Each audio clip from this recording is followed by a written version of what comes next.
पीढ़ी हमारे किसान अलग अलग स्पीसीज की अलग अलग वैरायटी इनको सहेज कर रखते गए और उसको विकास करते रहे। किसान की विरासत, धरती के वनस्पति संसाधन, एक अधिकार जिसका दुनिया भर के देश करते हैं सम्मान। आज भारत उन अधिकारों को दे रहा है नए मुकाम, ताकि और बढ़े किसानों की वंशागत किस्मों की पहचान का अभियान।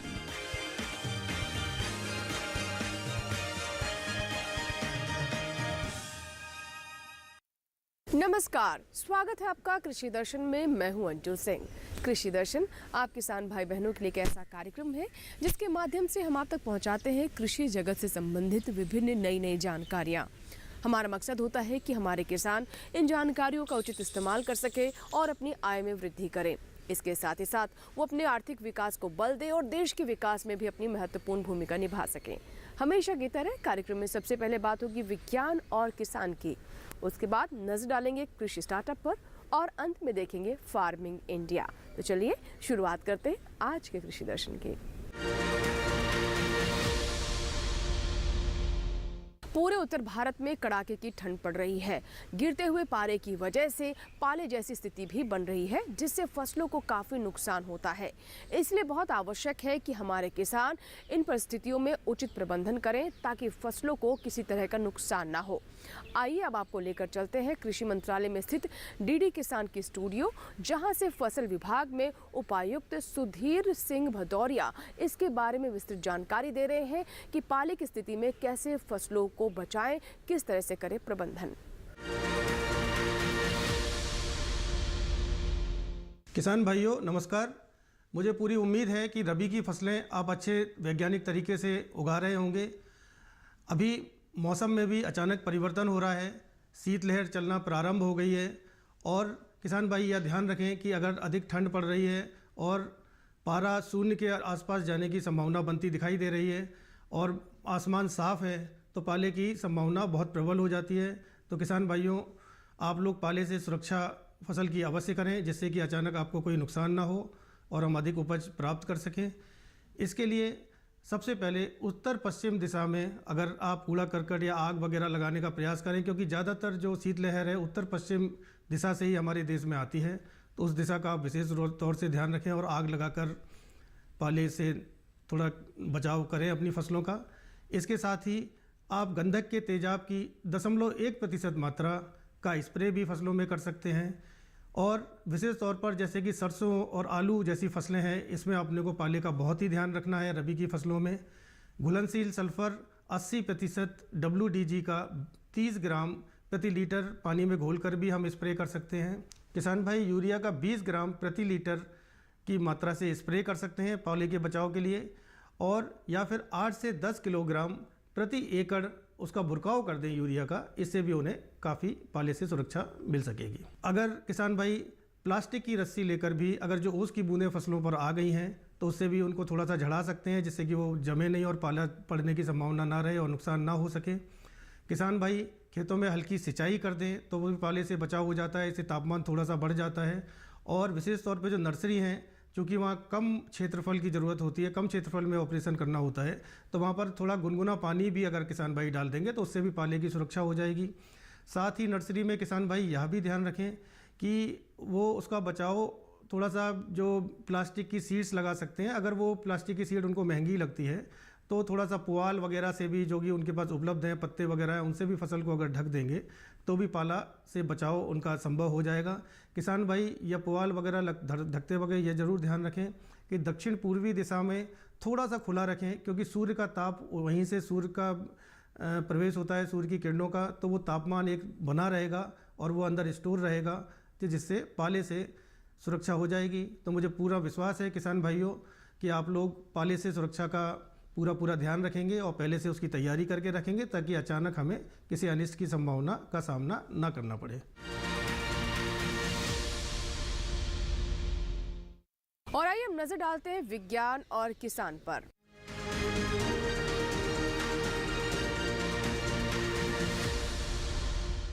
आलू हमारे देश में उगाई जाने वाली सब्जी फसलों में से एक महत्वपूर्ण फसल है। इससे हमारे किसानों को भी काफ़ी लाभ होता है, लेकिन यहाँ ये भी बहुत महत्वपूर्ण हो जाता है कि हमारे किसान फसलों के रखरखाव में विशेष ध्यान दें, विशेष प्रबंधन करें ताकि उन्हें अच्छी फसल प्राप्त हो सके।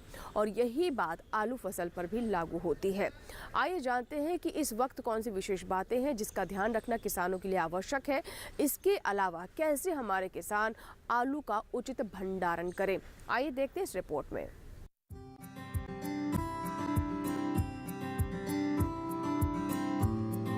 कुछ शताब्दी पूर्व आलू का उत्पादन शुरू हुआ था।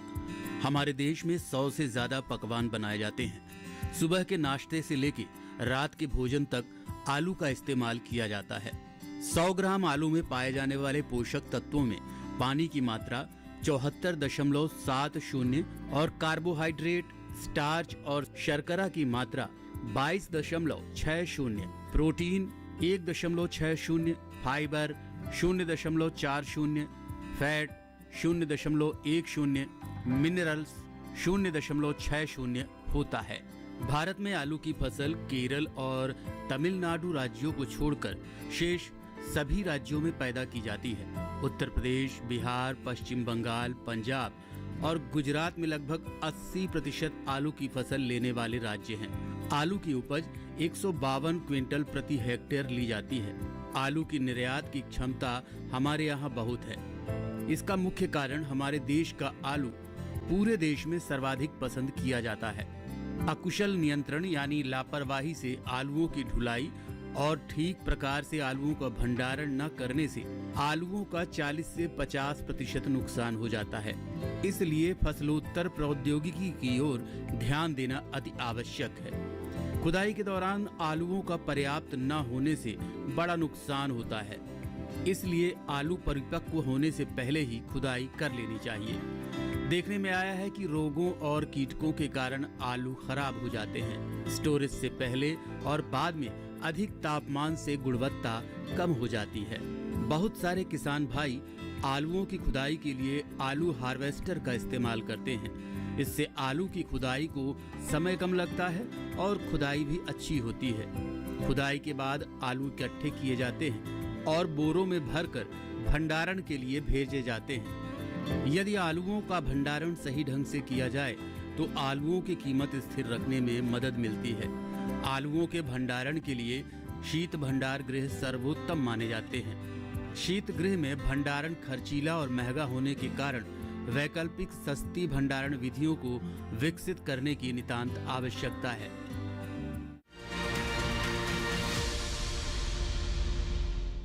इसी के साथ ही यहाँ वक्त है एक छोटे से ब्रेक का, कहीं मत जाइएगा। ब्रेक के बाद जब वापस आएंगे तो बात करेंगे कृषि स्टार्टअप की। देखते रहे कृषि दर्शन।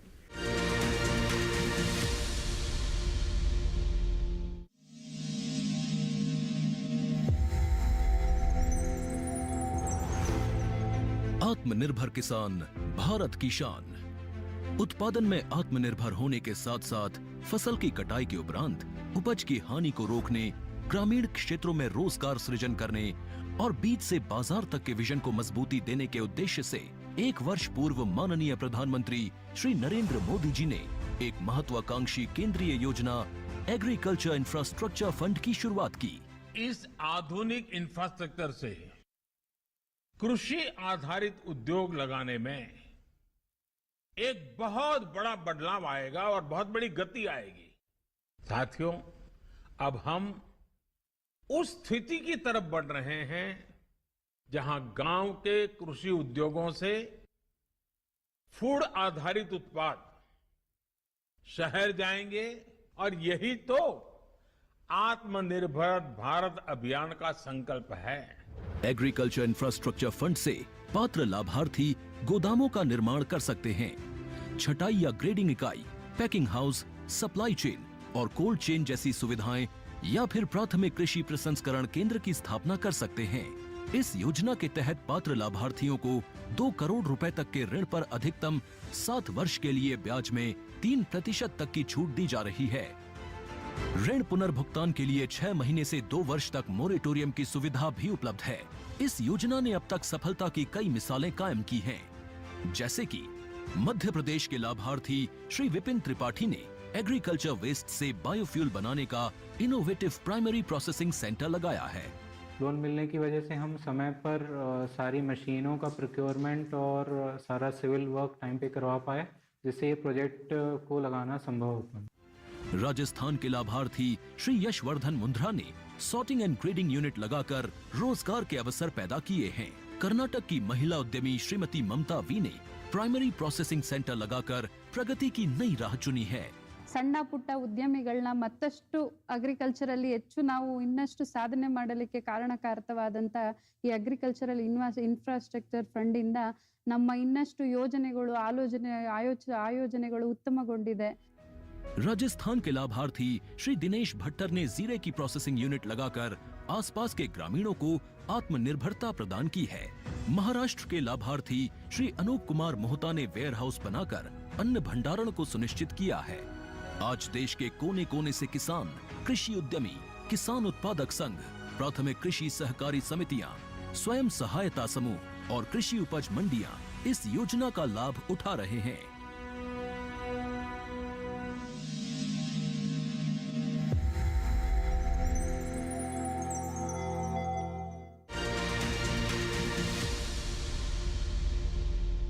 ब्रेक के बाद एक बार फिर आपका स्वागत है। आप देख रहे हैं कृषि दर्शन।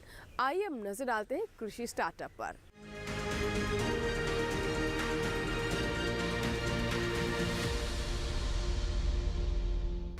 कृषि स्टार्टअप कृषि दर्शन का एक ऐसा सेगमेंट है जिसमें हम आपकी मुलाकात करवाते हैं उन किसानों से जिन्होंने कृषि के क्षेत्र में कुछ हटकर किया है और सफलता हासिल की है। और आज की हमारी जो कहानी है वो बहुत ख़ास है, क्योंकि एक महिला किसान की कहानी है जिनका नाम है रीता देवी। रीता देवी ने निश्चय किया कि वो कुछ नया करेंगी ताकि उन्हें कृषि के क्षेत्र में लाभ हो सके, और ऐसे में उन्होंने फूलों की खेती को अपनाया। आइए जानते हैं कि कैसे फूलों की खेती से उन्हें लाभ हुआ और साथ ही अन्य महिलाएं भी अब उनसे प्रेरित हो रही हैं। आइए देखते हैं रीता देवी की कामयाबी की कहानी।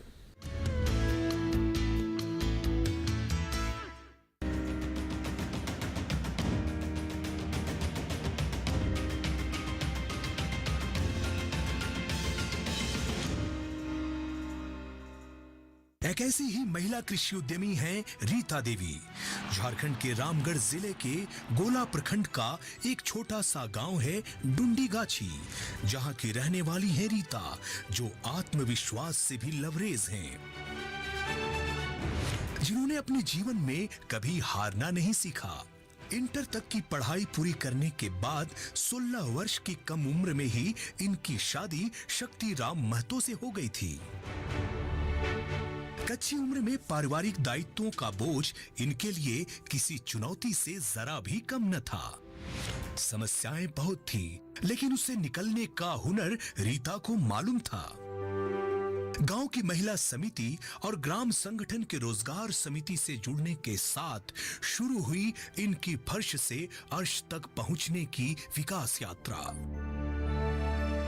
रीता ने राज्य सहित बाहर के राज्यों में प्रशिक्षण प्राप्त कर गांव की अन्य महिलाओं को भी खेती के नए तौर तरीकों से अवगत कराया। इन्होंने खेती के साथ साथ पशुपालन को भी बढ़ावा दिया। गाय बैल के अलावे इनके पास आज 6 बकरियां हैं। एक सफल किसान के साथ साथ रीता देवी सामाजिक और आर्थिक परिवर्तन की संवाहिका भी बन गई हैं। कहते हैं कि उड़ान पंखों से नहीं हौसलों से होती है, और इसकी जीती जागती मिसाल है युवा महिला कृषि उद्यमी रीता देवी। रीता आज कोई आम किसान नहीं है, बल्कि नई सोच और समझ रखने वाली एक प्रगतिशील महिला कृषि उद्यमी है। इन्होंने अपने क्षेत्र में वैज्ञानिक खेती की नींव रखी। आरंभ में रीता को गांव वालों के ताने भी सहने पड़े, लेकिन इन्हें इनके इरादों से कोई विचलित न कर पाया।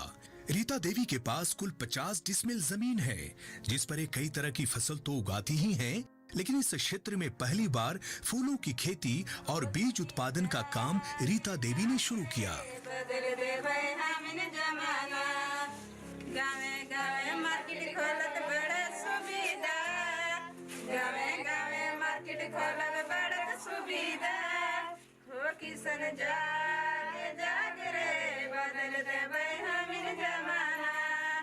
इन्होंने अपनी 25 डिसमिल जमीन पर एक टमाटर बीज उत्पादन का कार्य भी शुरू किया।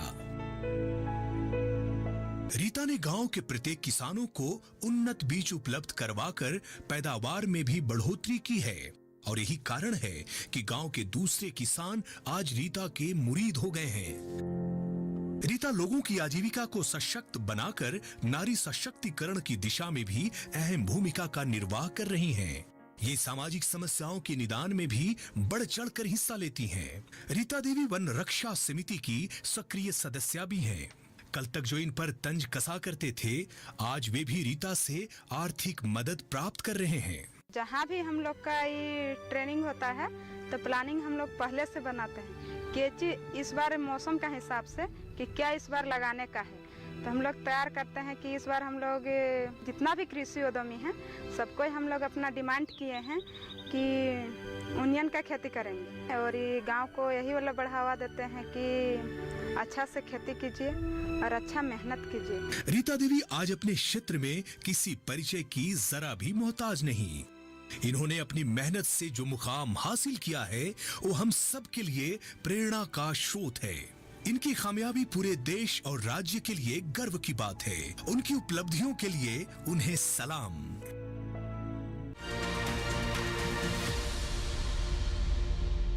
तो ये थी रीता देवी की कामयाबी की कहानी। इसी के साथ ही कृषि दर्शन में यहाँ रुकेंगे एक छोटे से ब्रेक के लिए, लेकिन ब्रेक के बाद जब वापस आएंगे तो बात करेंगे फार्मिंग इंडिया की। आप देखते रहें कृषि दर्शन।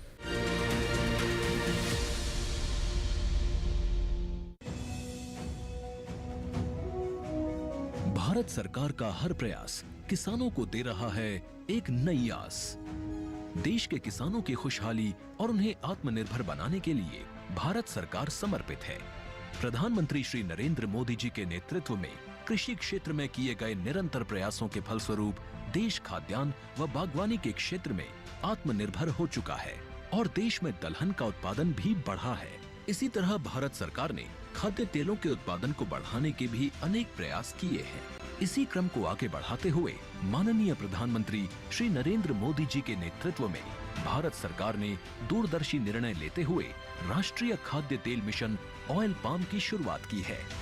इस मिशन से देश भर के किसानों को बहुत लाभ मिलेगा। कृषि के पूंजी निवेश में वृद्धि होगी, खाद्य तेल आयात पर देश की निर्भरता कम होगी और रोजगार के नए अवसर पैदा होंगे। खाने के तेल में आत्मनिर्भरता के लिए अब राष्ट्रीय खाद्य तेल मिशन ऑयल पाम का संकल्प लिया गया है। इससे किसानों को तो सीधा लाभ होगा ही, गरीब और मध्यम वर्ग के परिवारों को सस्ता और अच्छी क्वालिटी का तेल भी मिलेगा।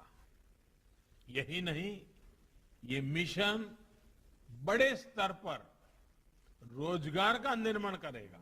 इस मिशन के अंतर्गत ऑयल पाम का रकबा और पैदावार बढ़ाने पर जोर देने के लिए सरकार ने 11,000 करोड़ रुपए से अधिक की सहायता राशि निर्धारित की है। मिशन के तहत सरकार ने ऑयल पाम की खेती के लिए रोपण आदि की सहायता में बढ़ोतरी करते हुए पहले मिलने वाले 12,000 रुपए प्रति हेक्टेयर को बढ़ाकर 29,000 रुपए प्रति हेक्टेयर तक कर दिया है। ऑयल पाम के पुराने बागों के पुनरुद्धार के लिए 250 रुपए प्रति पौधा के हिसाब से विशेष सहायता दी जा रही है। पौधारोपण सामग्री की कमी दूर करने और बीजों की पैदावार करने वाले बागों को भी सहायता दी जाएगी।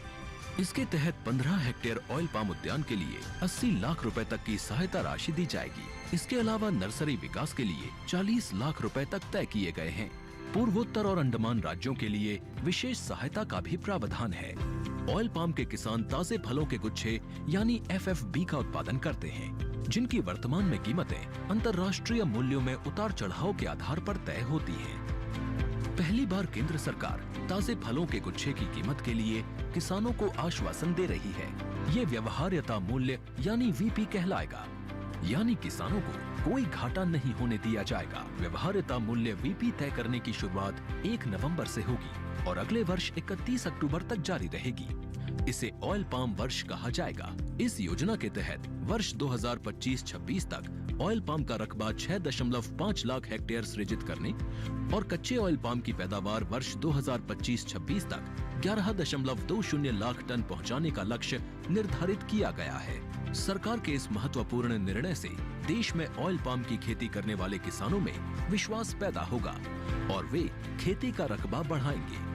इस तरह पाम ऑयल का उत्पादन भी बढ़ेगा, जिससे किसानों की आय बढ़ेगी और ग्रामीण अर्थव्यवस्था भी सुदृढ़ होगी।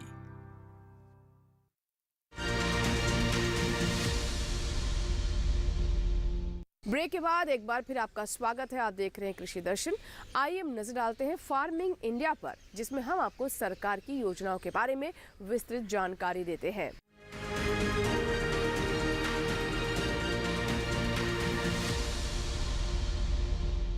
फार्मिंग इंडिया में आज हम आपको जानकारी देंगे ई-नैम के बारे में। जैसे कि आप जानते हैं, आज का युग नई तकनीक का युग है, डिजिटल युग है और कृषि का क्षेत्र भी इससे अछूता नहीं है।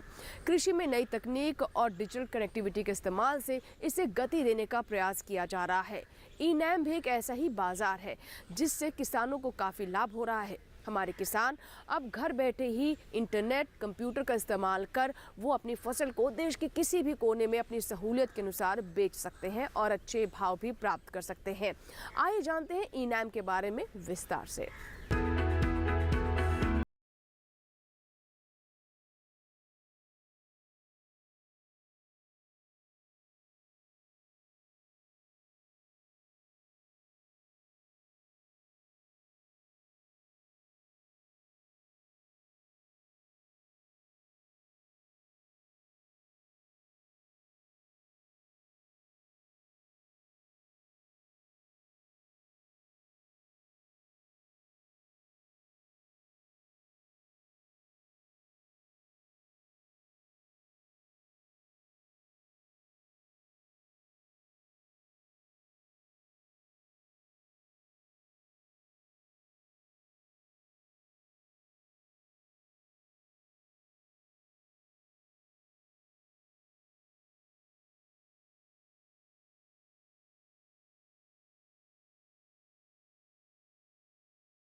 और पैसा सीधे किसान के खाते में जाता है।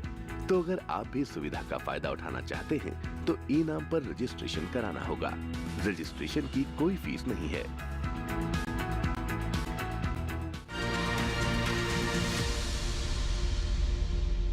तो ये था हमारा आज का फार्मिंग इंडिया।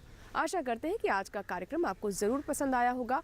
अगर आपके कोई सुझाव है तो आप हमें ईमेल कर सकते हैं, आप हमें पत्र भी लिख सकते हैं। हमारा ईमेल आईडी नोट कर लें, krishidarshan@gmail.com। पत्र लिखने के लिए हमारा पता नोट कर लें, कृषि दर्शन, कमरा नंबर 58, CPC, दूरदर्शन, खेलगांव, नई दिल्ली 110049। आपके ईमेल्स और आपके पत्रों का हमें इंतज़ार रहता है। कृषि दर्शन आपका अपना कार्यक्रम है, आपके सुझाव हमें कार्यक्रम को बेहतर करने में मदद करते हैं। चलते चलते एक और जानकारी दे दें कि कृषि दर्शन आप अब YouTube चैनल पर भी देख सकते हैं। इसके लिए टेलीविजन स्क्रीन पर दिखाए जा रहे इस QR कोड को स्कैन करें और देखें कृषि दर्शन YouTube चैनल पर भी। कृषि दर्शन के नए अंक में कुछ नई जानकारियों के साथ फिर होगी आपसे मुलाकात। तब तक आप बने रहे दूरदर्शन किसान के साथ। नमस्कार।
की जानने हकीकत हम आ पहुँचे हैं किसानों के द्वार।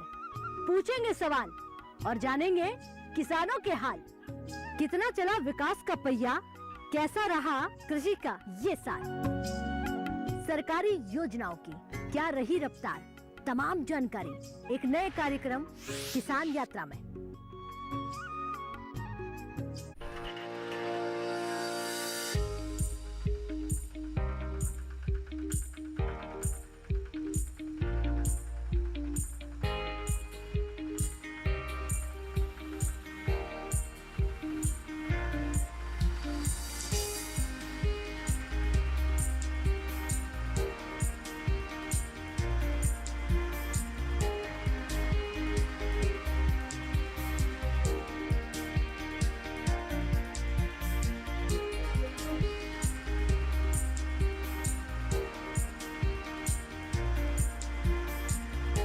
विकसित भारत की संकल्प यात्रा चौपाल चर्चा बनारस के भद्रासी गांव से होने वाली है।